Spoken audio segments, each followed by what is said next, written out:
Breaking the wall of smart drug delivery vehicles. Qualified in the Austria Lab. Behzad Shaghasemi, Universität für Bodenkultur, Wien, Austria. Wien, Austria. Cancer is a horrible disease. Last year alone, more than 14 million people got cancer around the world. Among these, 8 million people died, and the rest are suffering from side effects of chemotherapy.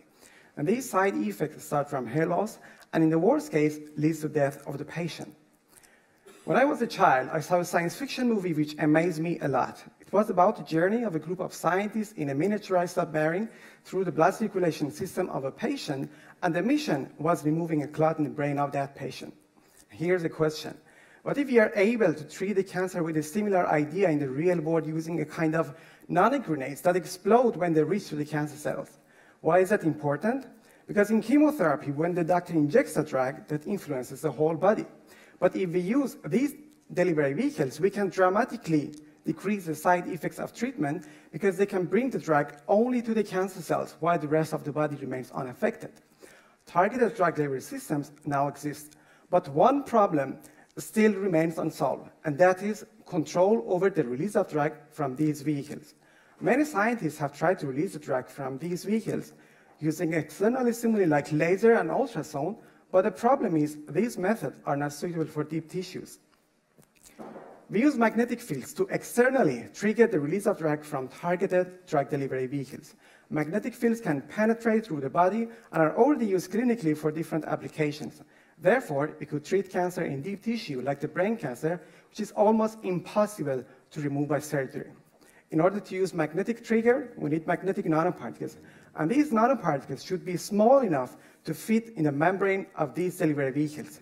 And these particles in the membrane act as gates. And these gates open up to release the drug as alternating magnetic field is switched on. We managed to release 90% of the cargo from these vehicles in a very short time in one step or multi-steps as we choose. So we provide a method to let the doctor decide when, where, and how much drug is released. 60 years ago, a science fiction movie showed how the idea of a smart delivery vehicles can save a patient from death. And now, in 2016, we provide the real version of such delivery vehicles to break the wall of a smart drug delivery vehicles. Thank you. Questions? Yes, here in the front.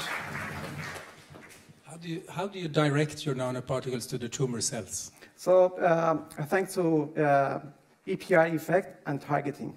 So, and also we don't need to, so that's already used in the liposomal drug delivery systems.